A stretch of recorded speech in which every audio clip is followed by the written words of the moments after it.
We don't have an intro. How did this become a B-movie show where we just talk about whatever just comes through the transom? I don't, because sometimes it's hard to pick, and sometimes it's like, well, a couple of different things, right? I can talk about my list a little bit. I've noticed a lot of my movies are kind of dark or heavy or like ultra violent, and with a lot of the crap that's going on in the real world right now, I don't really feel like watching that in my entertainment. But I don't know, man. Give me some recs for some awesome comedies, because I gotta tell you, I've been looking at some lists for like classic comedies or the best comedies, and it's like seen it, never want to see it, seen it, and so I don't know. There's that. And then I feel like sometimes whatever I pick, you want to pick something just to counter that.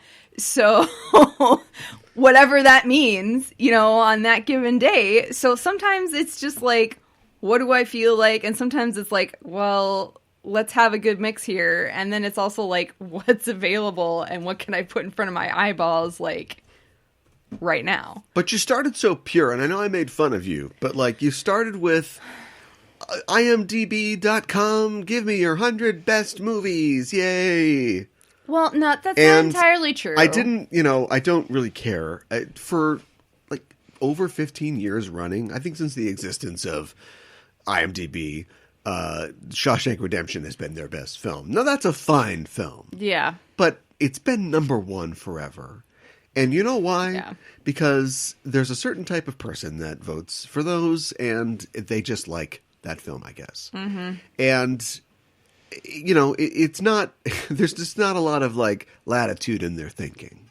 Sure. But you're going to get generally good, Treasure of Sierra Madre, just to pick a random film, is going to be on there. It's a good classic film. I have not seen it. So. The Matrix is probably in the top 100. Probably. So I'm trying to represent like more modern films with less of an axe to grind, more action, escapism. Right. Casablanca is probably in the top 10. Yes. Let's say it's a solid. My worst insult. It's a solid list. Right. But you come at me with Smokey and the Bandit, and I wonder, where did I go wrong in my life? Why is this happening to me? I think it went on the... I just thought of it just now. I think it went on the list when Burt Reynolds died. Oh. Okay. And I was like... Well, R.I.P. Yeah. And Again, I was like... Not a bad movie, but if this is like your desert island list, right?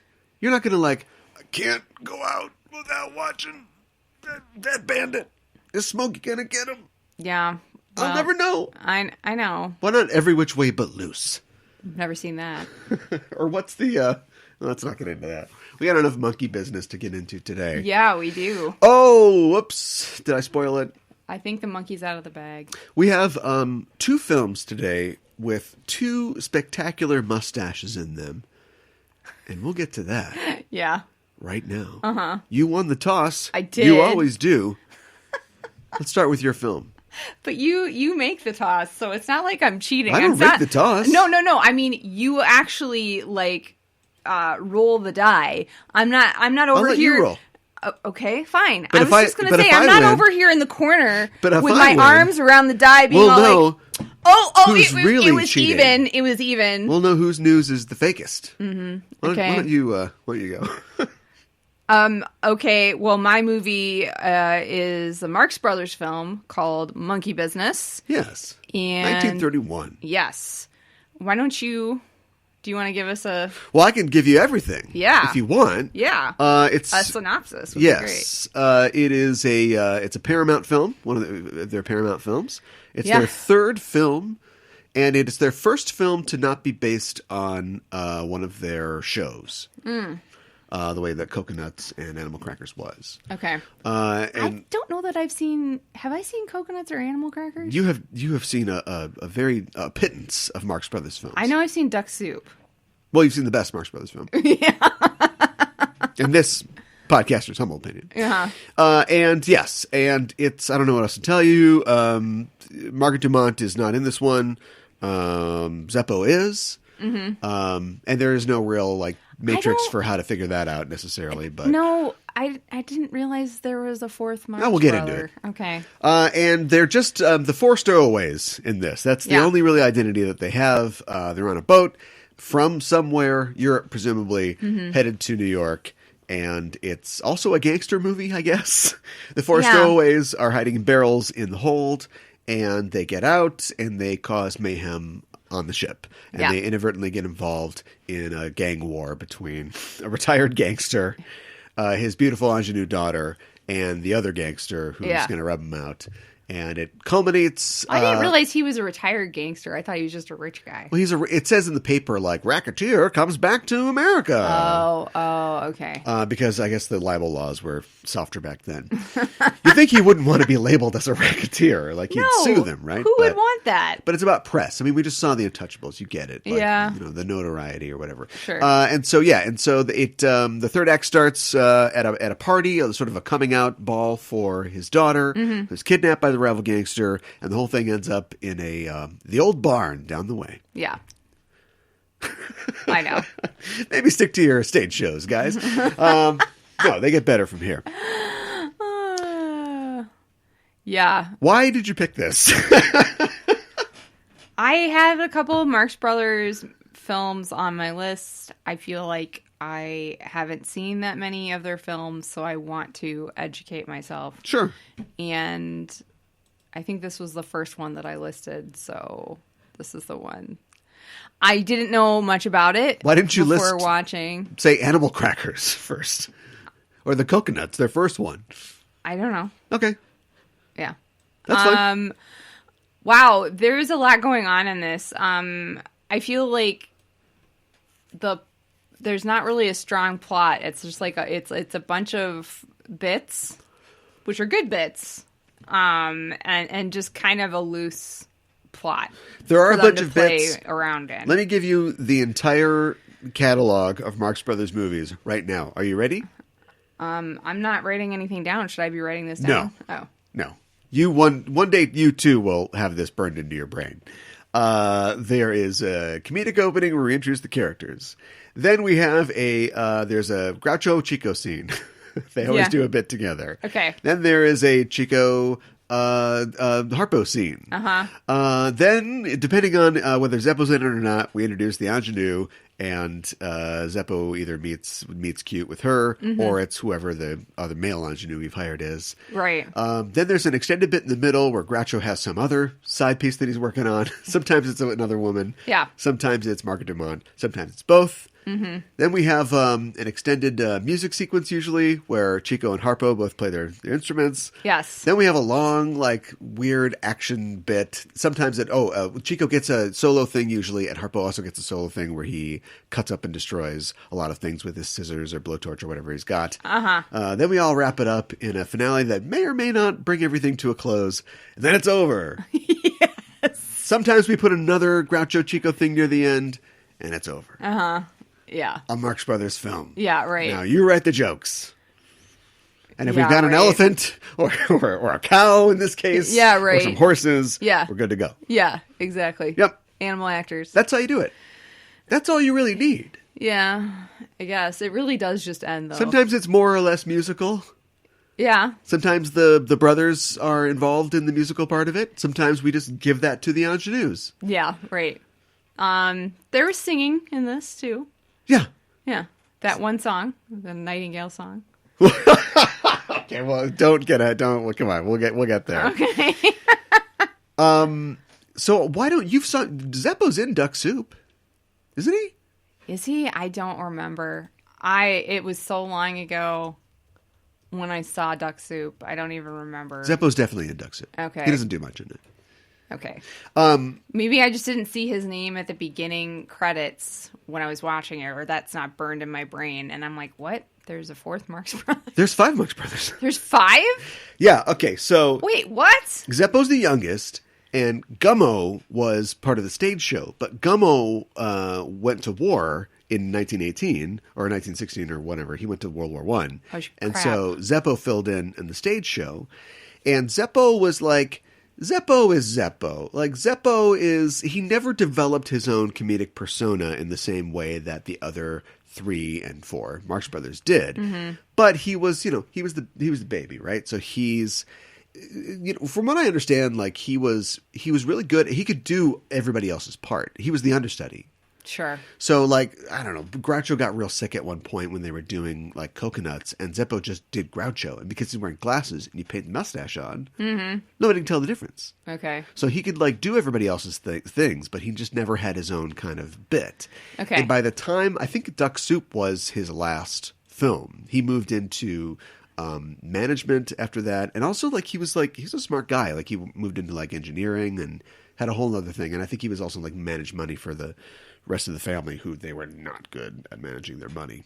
Chico needed the money. So anyway, but yeah, he's so, I mean, he's in the early ones and he doesn't really show up in the later ones.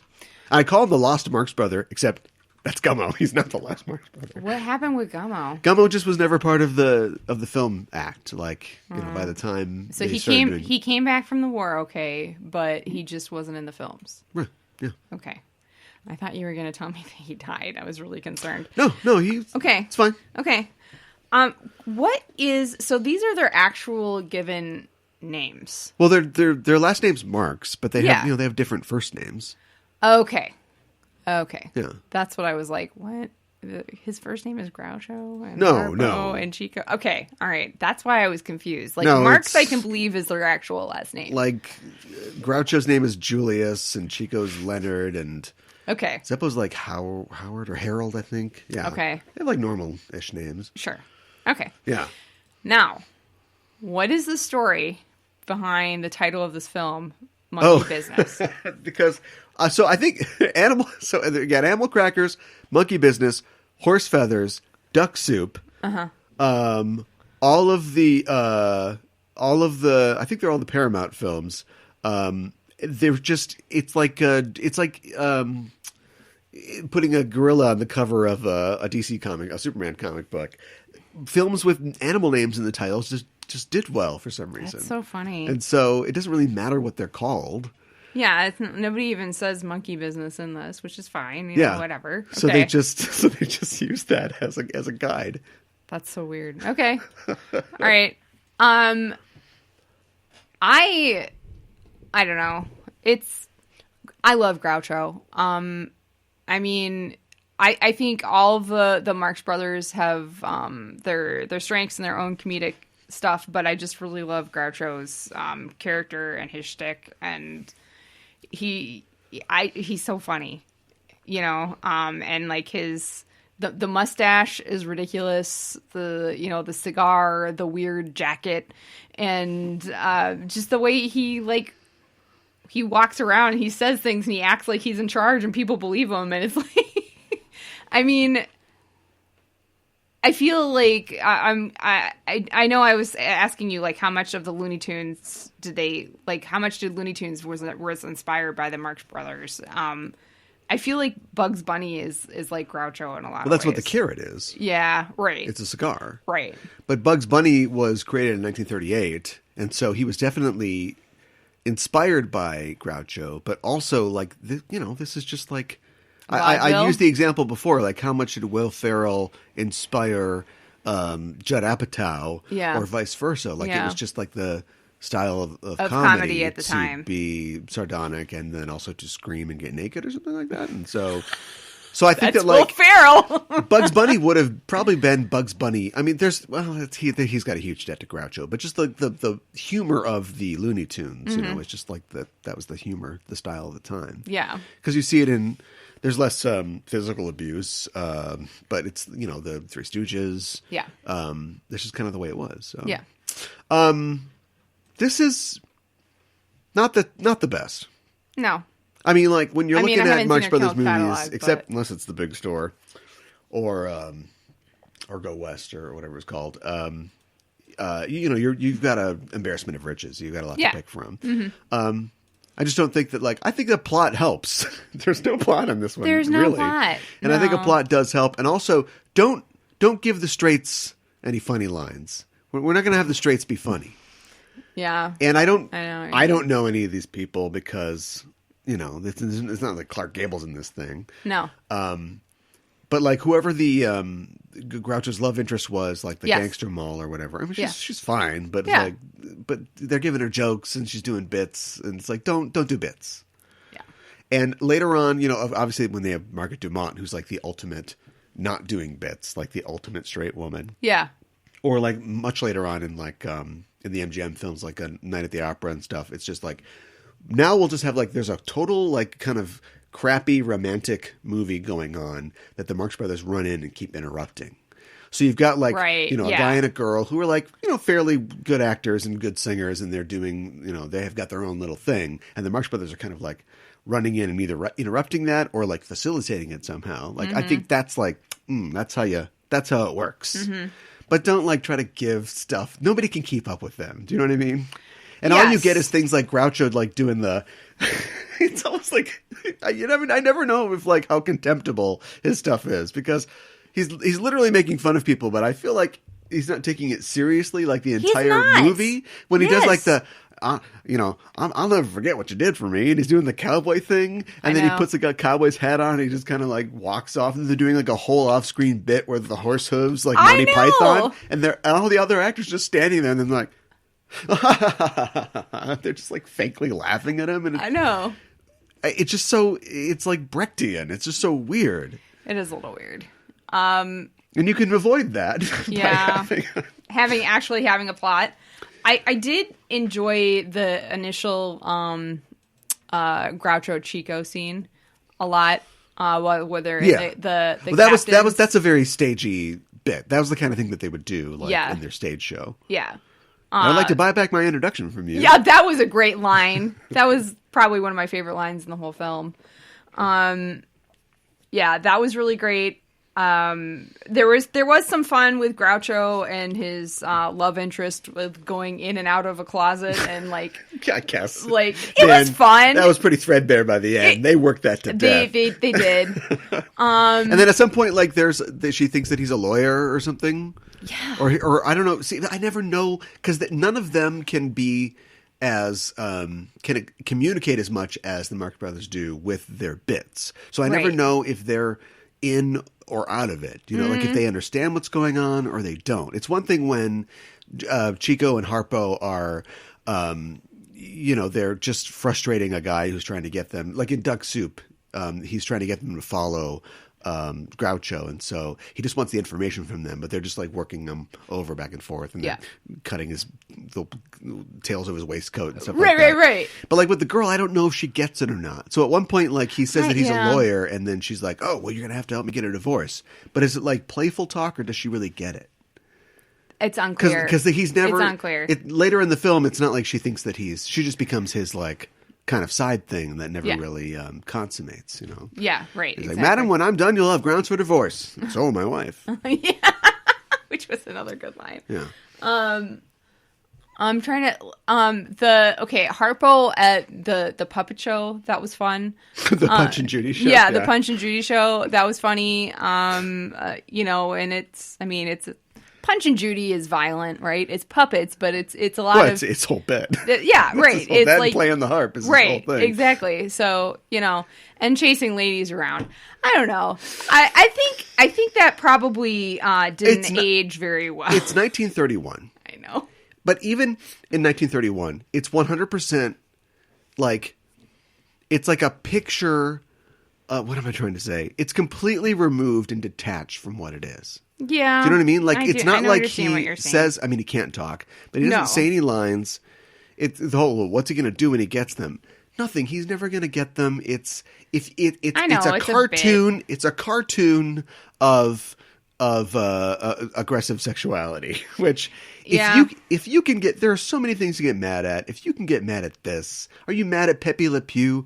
We went through that phase, didn't we? Probably about 10 years ago or so. Actually, I am kind of mad at Pepe Le Pew. Pepe Le Pew is a rapist. It's like, look, it doesn't. What do you want to do? Destroy this? No means no, Pepe Le Pew. But the cat never says no. Although, can she talk? I don't remember Pepe Le Pew. I don't think she can. I don't want to stand up for anybody. Yeah. At this point, I don't think she can. I don't know. It's weird, but it's a comedic bit. I know I think it's more disturbing in the cartoon because kids see that.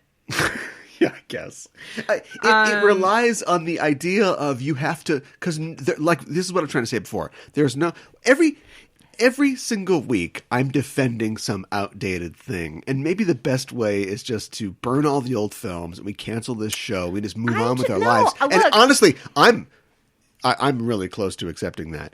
What I'm saying is that there are no words spoken. There's nothing there. You have to understand the idea of like Aruga, booga, booga, booga. He's like a living Tex Avery cartoon. Yeah. And you also understand it's a movie. And you also understand that even if we somehow like put a gun to the director and the writer's head and said, continue this scene, it would end with Harpo doing some kind of goofy gag and pulling a flower out of his coat. And then the fake woman in a fake show being like, oh, a flower, that's nice. And then we're pulled off into some other scene, right?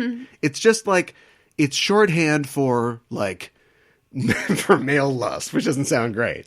But do you know what I mean? It's all an abstraction. The whole thing is an abstraction. I get it. This is not like a Neil LaBute movie where it's supposed to be taking down toxic masculinity and yet it's celebrating it left and right. This is not like the most offensive thing that I've seen ever or anything like that. And I'm not trying to say that, and I'm not trying to say that Harpo should be canceled. Keep the level I'm just saying, of sophistication in the conversation high. Keep it up here. Why are you saying? I don't know. I haven't heard what you're saying yet. Go. You're just saying. I'm just saying what I see, and I'm saying I don't think that it aged very well. But I'm just saying, like, you and the ladies on the Bechdel cast just point their fingers at everything, but they don't want to have a conversation beyond that, and I'm trying to have a conversation beyond that. Because I don't want to cancel 100 years of media. And I don't think that we should necessarily I don't want to cancel it either. But why do you bring it up then? What's the point of bringing it up? Because... Just to virtue signal and say, I'm woke, I realize that's not right. And I'm trying to say, but what are we talking about exactly? Like, because it makes me uncomfortable, okay? Right, but that's why. Okay, but I'm just saying, why does it make you uncomfortable? Because a man is he's literally running after women who do not want to be run after. But who don't want to be pursued. I know it's a comedic thing. I know it's a bit. I know it's supposed to be funny.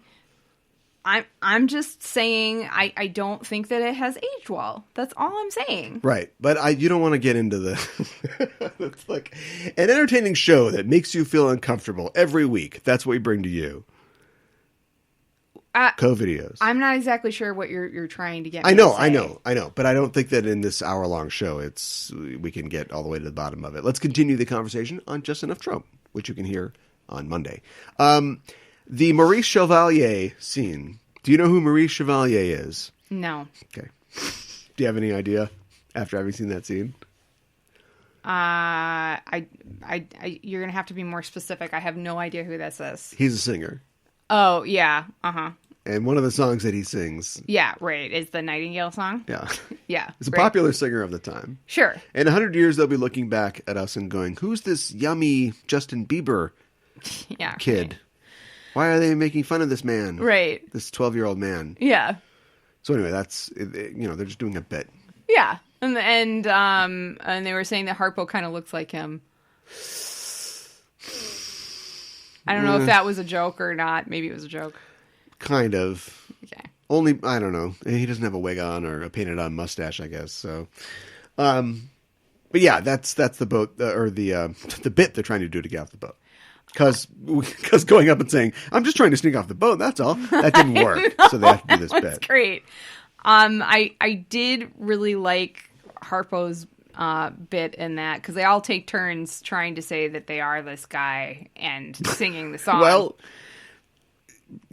repetition is the key to comedy. I understand. No, I get it. I don't know. Well, but like I really enjoyed that he strapped this small Victrola or to his back, and then it started. So he pretends to sing, and it's a really good bit. It's a really good bit, and then it just goes bad because he needs to crank it again, and he's trying to do it surreptitiously, but it's oh no. Yeah. So that's good. the music in this was really great too. Like Harpo and Chico like playing. Very talented, very entertaining. Like the way that they played, and I'm sure they had many years of practice being vaudeville entertainers. Vaudeville. Yeah, but they're all multi-talented, and in some films, Chico plays the harp and Groucho plays the piano. Like they all are multi-instrumental and very very talented. Yeah, but I thought it was cool. I love how Chico got really playful with the piano. How do you feel about Han Solo when he is like, come on, you need more nice guys. You need more guys like me in your life. You like it. You like that I'm a scoundrel. That doesn't bother me. That doesn't bother you. Uh-huh. But I would consider that something that I feel bad about liking because he literally kisses her without her consent. Now, you can say that she hasn't said... No, actually, she says no like 17 times. But you can say in your mind, oh, but she likes him. And the problem is that she's uptight and she's a princess. And she needs to get over that. But that's not going to fly, is it? But all this is just literally a cartoonish bit where a guy goes, oh, a girl. And the girl goes, no. She doesn't really have to pay him the rent. He doesn't really want her to pay the rent. You know, it's like a cartoony bit. And you want to die on this cartoony bit hill, and I'm saying there are so many other things that are problematic. Look, I know that. I get that. Sabotage, bitch! And I understand I'm gonna sabotage you got to find something to sabotage my segment for, because I'm going to sabotage you for the monkey business thing. Holy crap. I just don't, like, there are productive conversations to have about real problems, and not, like, just calling out, like, this dumb thing and go, this is the hill I'm going to die on, this 100-year-old movie. What is this? Okay. No, you didn't make a big deal about it, but I'm just saying, like, the microaggression of just saying, like, oh, I got to bring this up. Why? Who cares? We know that it's backwards. We know that it's troubling. Why do we bring that up right now? I don't feel like that's a microaggression. I feel like I was bringing it up. I actually don't know what a microaggression is. So it just sounded right. So we can talk about it, which we're talking about it right now. But you're basically telling me that I'm wrong. No, but that's what a discussion is. I have a viewpoint and you have a viewpoint. Yeah. Do you feel like you're wrong? No, I don't. But you haven't like elucidated very much your idea. I've said all kinds of words about it, and you're just like, but I don't think it's okay. That's not like an argument. It makes me feel uncomfortable. I don't think it's funny. And I just thought it would be something that we would... Wipe all the Marx Brothers movies off your list, because it's just going to be all that. I just thought it was something we should bring up, also along with the lines with some of the outdated things they said about Native Americans in this film. Groucho has a really... I don't think Groucho cares either way about Native Americans, but he has a great line about Native Americans where he runs into the guy who's a jerk, who's wearing the Native American costume. Why aren't you mad at that guy? I am mad at that guy. But he's not real. He's an actor. Anyway, and he's like, oh, if you don't like that, why don't you go back where you came from? And he understands the irony of that joke. I know. Then he does a whoop whoop dance for an extended period after that, which I would consider to be insensitive. Yeah, right. Exactly. That's all. It's so stupid to point your guns at something that happened like 90 years ago. It's just so dumb. Well, then why do we bring up that Gone with the Wind is offensive? Because that's a lot more important than a guy with a bike horn chasing a lady around a ship. As we've seen this week. Well, yeah, that is okay. a going concern. Okay, I'm not saying they're equivalent, but I'm just... Crap. Like, seriously, why are you writing me so hard about this? I don't like this one little thing, and I just wanted to share with you that I don't like it, and now you're attacking me. I'm not attacking you. How have I attacked you? I'm trying to talk about it, but all you want to do is just log that you don't like it, and you want to have no other discussion about it. And if we had just had a productive, quick discussion about it, we could have talked about it a little bit. But you keep trying to shut me down, and I'm not satisfied by that. So I want to keep talking about it. I'm trying to get that discussion out of you.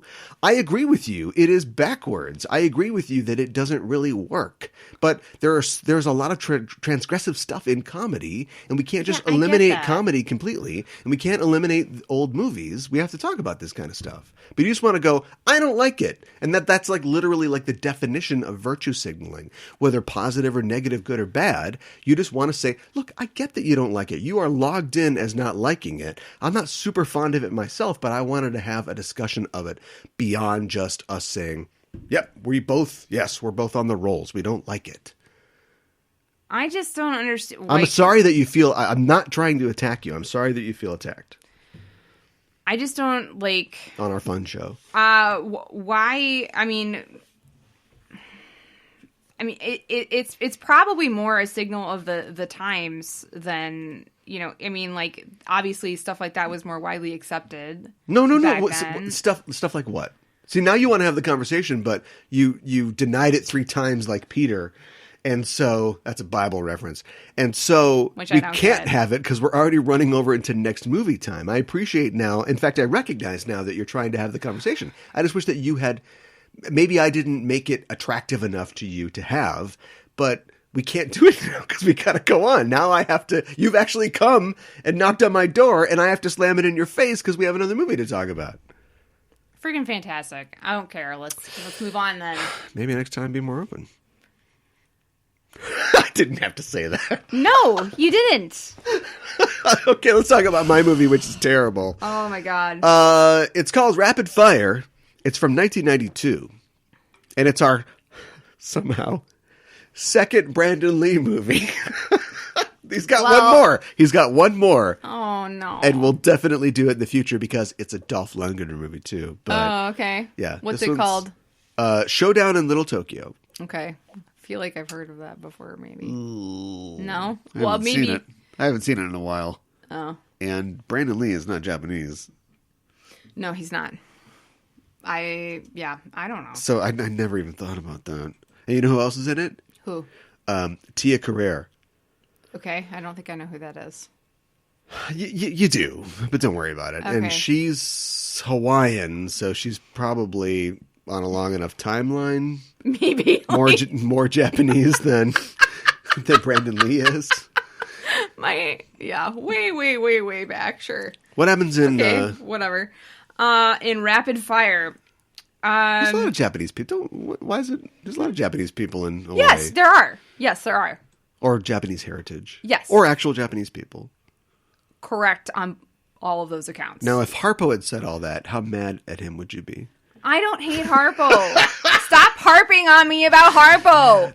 Now that's the kind of comedy I've been waiting to dig out of this mire. Okay, all right. Now tell me about this stupid movie. I'll tell you about this stupid movie. Oh, it's terrible. So, yeah, there are these bad guys broad strokes, please. Broad strokes. Jeez. I don't even remember people's names. There's this one. There are these guys that they're basically they're not drug dealers. They're drug producers, and I don't know what to call them. This is a bad start. I know. They're just drug guys. They're drug guys. They're in the drug business, and they're drug of choice. You always. I feel like I've been going hard on you this show, but we need to go one more time. You don't have to start with the first scene. Do you know what I mean? If you were going to explain what The Matrix was about, you'd be like, there's this lady in skin-tight leather pants. And it's like, that doesn't know. It's about a guy named Neo, Mr. Anderson. I don't think we ever know his first name. He's chased by the forces of a thing. He finds out that the reality is more than it is. We don't have to know that she kicks a guy and it's 360. We'll talk about that later. Okay, all right, fine. Brandon Lee. Yeah, Brandon Lee. Jake Lowe. This is important for the rest of the story. Tiananmen Square happened 2 years prior, and 3 years prior, and him and his dad were there, and his dad got rolled over by the tank and died. It's very specific. It's dark, but yeah, kind of. I don't know. This is not a synopsis. Anyways, moving on. So he's upset about that, and he gets conned into this party for something that never comes back. But anyways, and he goes to this one party, and when he's there, one of these drug guys he's mad at another drug guy, and like he just starts shooting people, and Brandon Lee sees him shoot people, and then so he's like, get that guy, and then Brandon Lee basically gets messed up in this huge deal because this guy is wanted by the FBI and the police, and they've wanted him for years, and he's connected to other people that they want. This guy is not really all that important to the film, but you've spent a little time talking about him. I know. So basically, the FBI takes him to he's in California. Brandon Lee's in California. They move him to Chicago for some reason. I can't remember the reasoning exactly, but like they want to get him there because I think one of the drug guys is there. I don't know. And it's just one thing after another. It's just one thing after another. Like the FBI is crooked. Everybody's on to everybody else. There's lots of shoot 'em ups. So many people die. There are bodies everywhere in the streets of Chicago. This sounds awesome. Yeah. The movie's not awesome. No. Yeah, so this was supposed to be, I don't know how well it did. It didn't do all that well. Brandon Lee's real explosion onto the scene. Mm-hmm. I mean, he had done, I think Showdown in Little Tokyo was, I'm not going to look it up. It's around the same time. And then, of course, The Crow. Yeah. And so this was supposed to be his big thing. This is a surprise. I mean, like, it's the 90s. It's the 90s. And this is, before like Bloodshot. Every stupid idea is a $120 million film. Yeah, right. This is before that. Yeah. And so something that's small, like you think about like the 90s like VHS market. You just make you call it fire gun blood or something. Oh, you're just like going to go and straight you put to a lady VHS? on the cover holding a gun. Sure. And some and you idiot can make a ton. It. Yeah, exactly. Yeah. And so that's kind of like what this is, like the just, video nasties of the 90s. 90s VHS fodder. And so that was what it was. He did a lot of the choreography himself. As far as the Tiananmen Square thing goes, that was everywhere at this time because that was in people's consciousness. Yeah. And like as far as a guy getting rolled over by a tank, we'll never know what happened. We know a lot of people died in Tiananmen Square. I know. All you see is the guy with the shopping bags, and you don't see like all the horrible things that happened. Right.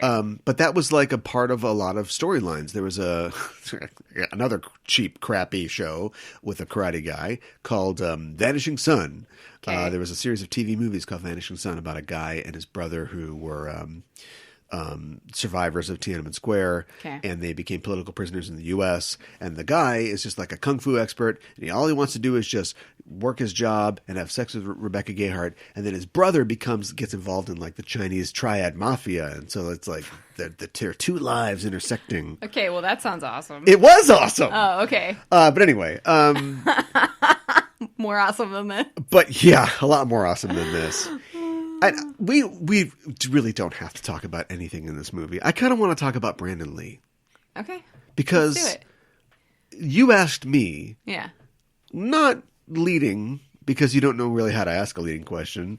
What would have happened if he had died? And if you knew how to, or hadn't died. If he hadn't died, yeah. And if you knew how to ask a leading question, I think you would have said it more like, you think Brandon Lee would have kept being a star if he hadn't died? That's, I guess, what I meant. Like, what kind of work would he have done? What kind of films would he have done? And I gave you the only answer that that could be, which is he'd be in a lot of B and C direct-to-VOD like films with Steven Seagal now, I think. Yeah.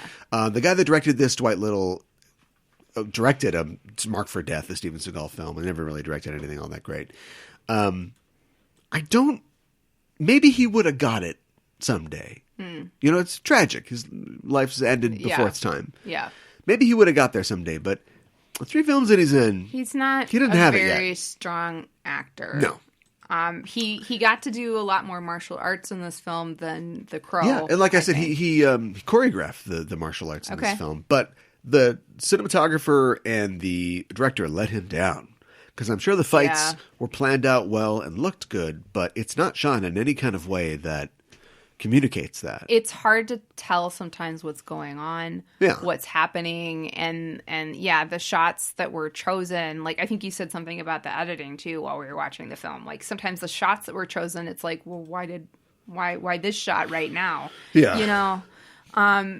There were still some cool things in it. Yeah, there's cool stuff in it, and stuff that was like clearly designed to. I want to just mention real quick, just for the editing part. You know, Al Young is in this. Yeah.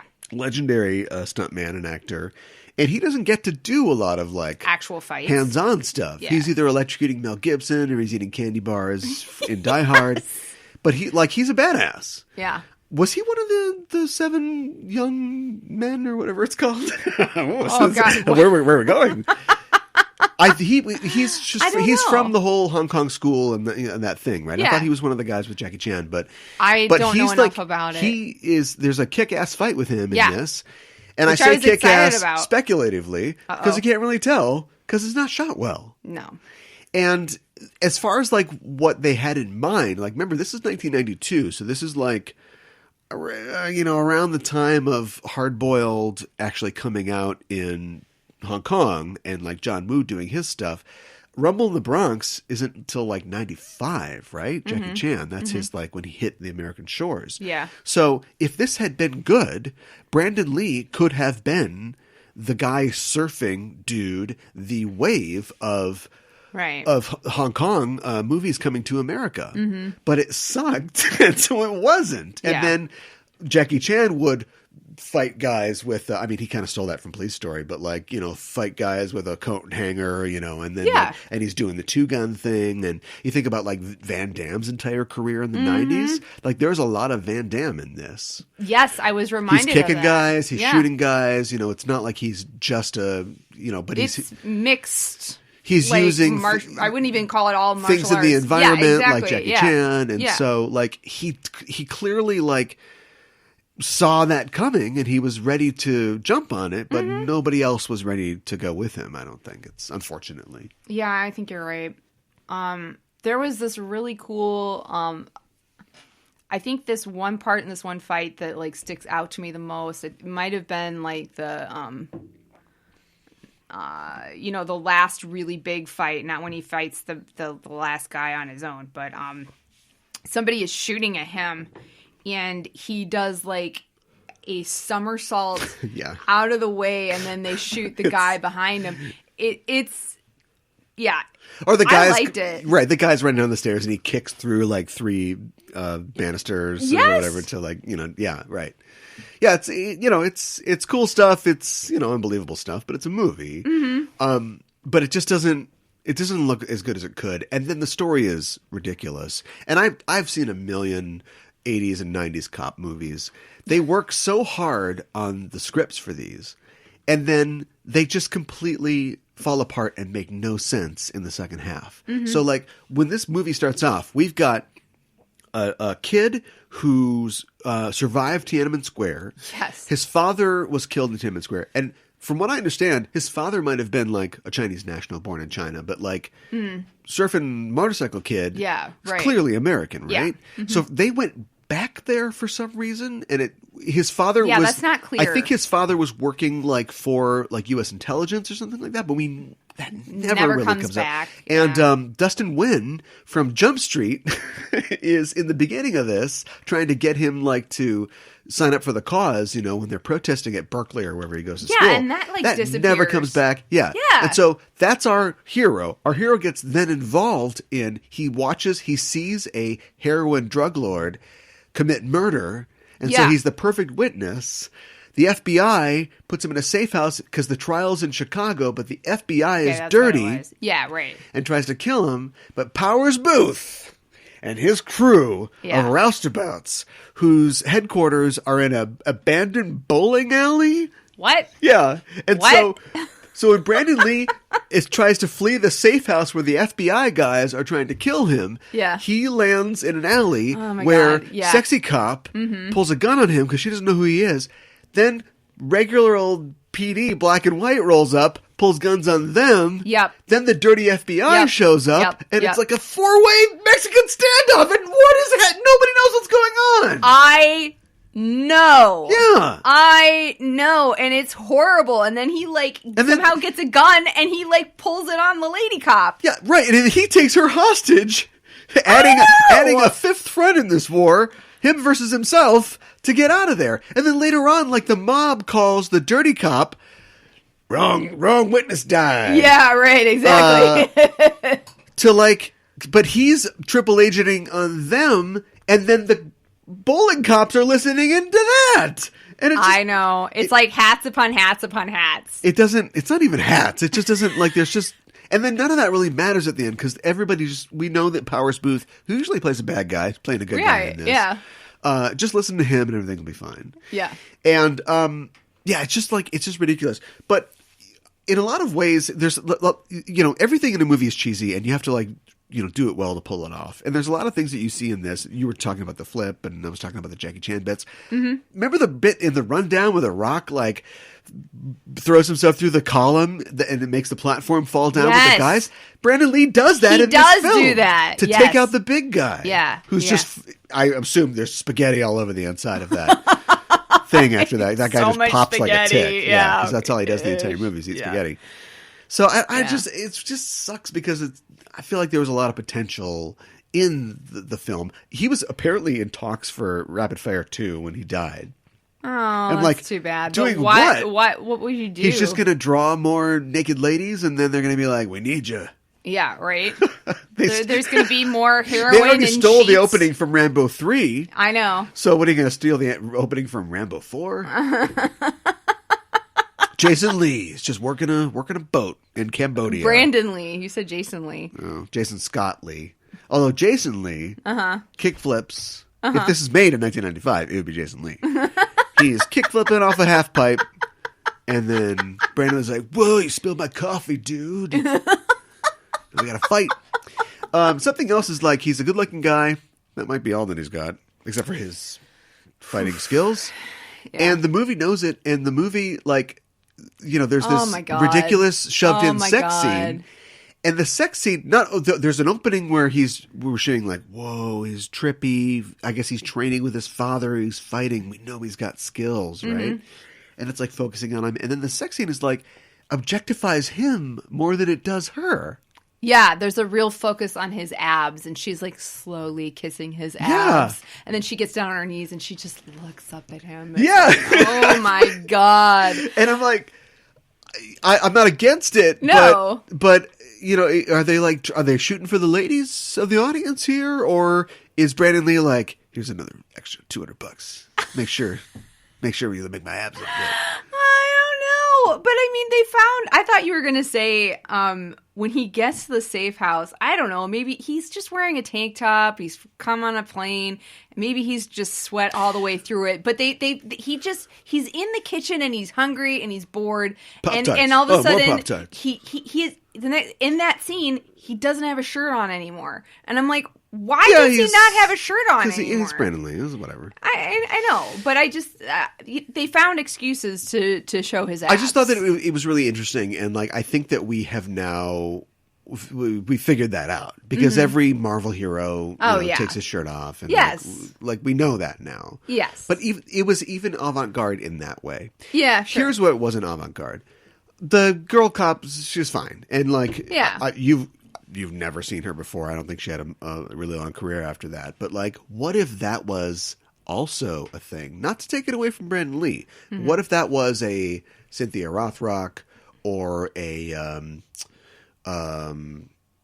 who plays Giorgio on Star Trek Discovery? Oh my gosh! Yeah. Why can't I think of her name right now? It's too late. We failed. But you know who we're talking about. What if Michelle Yeoh. What if she also had kung fu abilities, because she makes it to the end, but we even remarked she doesn't do anything. Yeah, no, she doesn't do anything in the climax, and she actually it's not like she's just not there. We literally see her stand there and do nothing, And what if like she was also like empowered and a badass? Yeah, because the movie's not really about anything. Ostensibly, it's about the fact that like he doesn't believe in like causes. He's disillusioned because his father died in Tiananmen Square, and then he meets Powers Booth, who his white dad.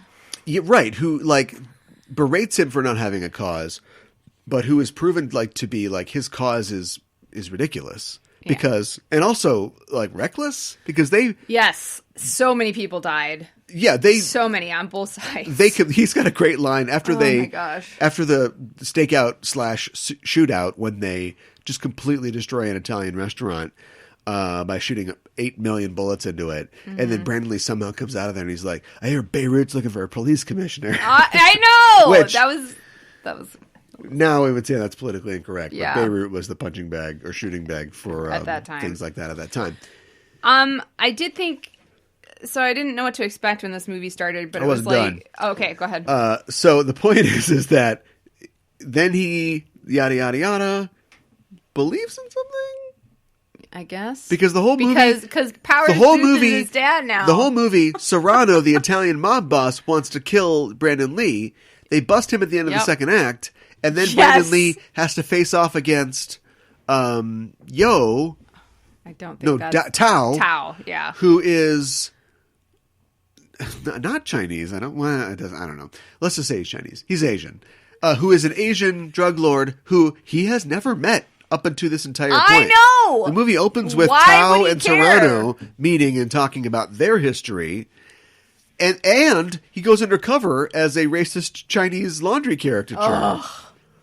And it's like, yeah, that's what I'm going to do. From now on, I'm going to be embarrassing. I know. Like, what's I don't understand. That's why I'm like, what is Rapid Fire 2 going to be about? I don't know. And I mean, I think he gets hired as a police sketch artist. And there you go. Yes, because his sketch, that was another thing that was great. Like he's like he looked like this, and it's like, oh my god, that's him.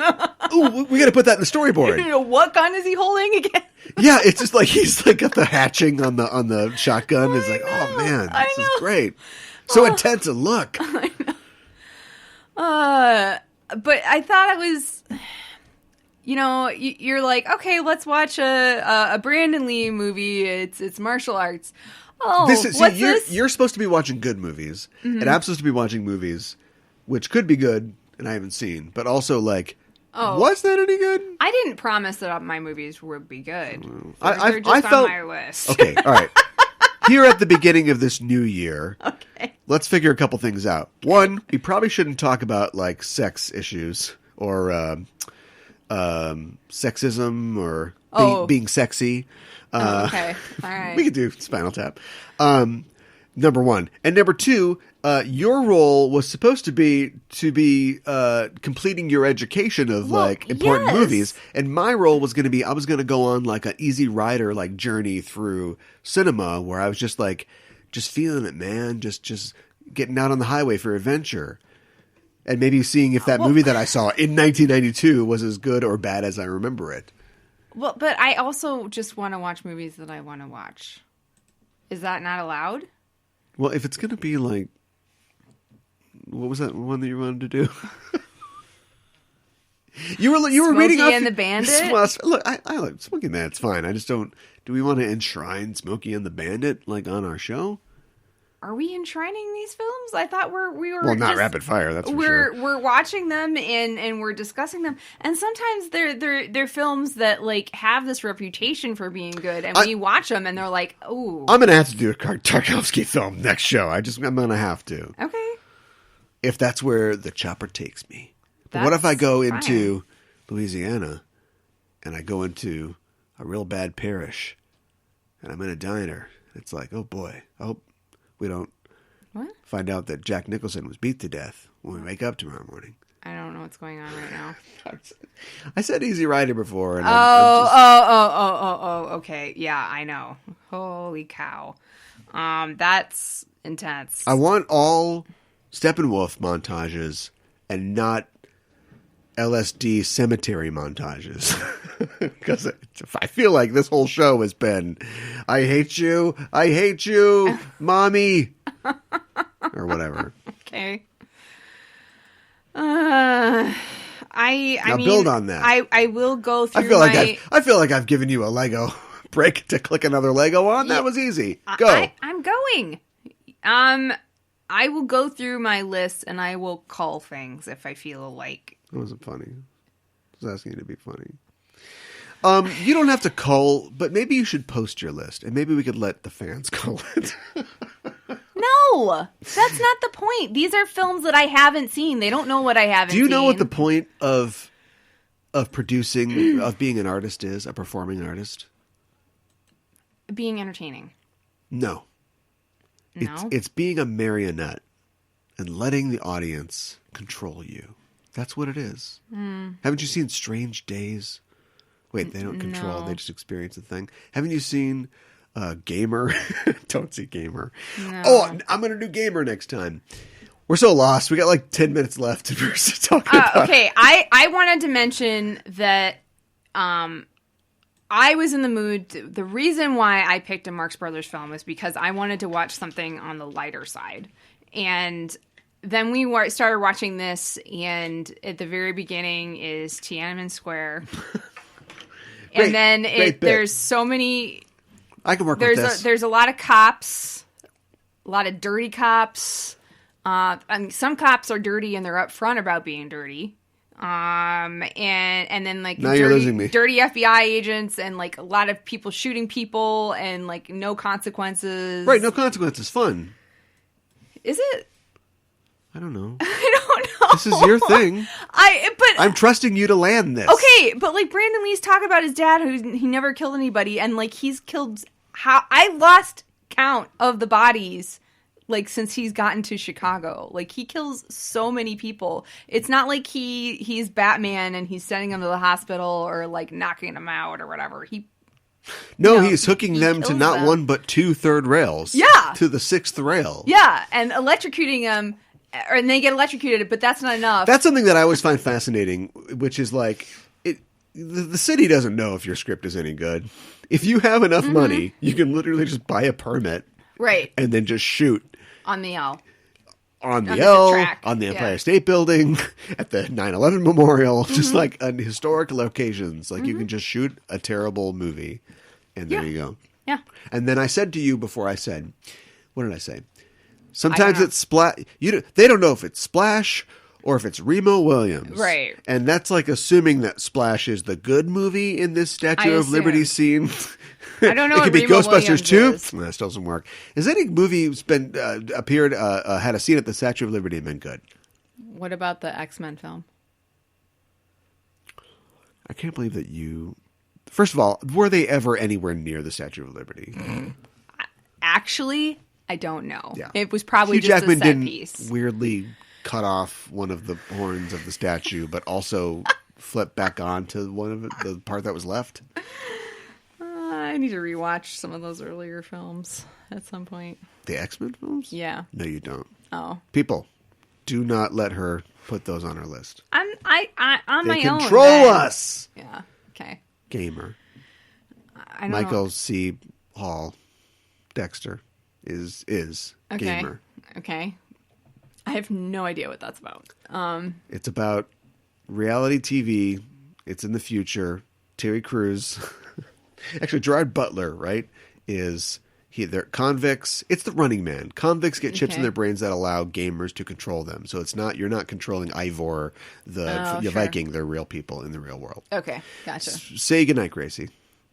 Good night, Gracie. We'll be back, maybe. Hey!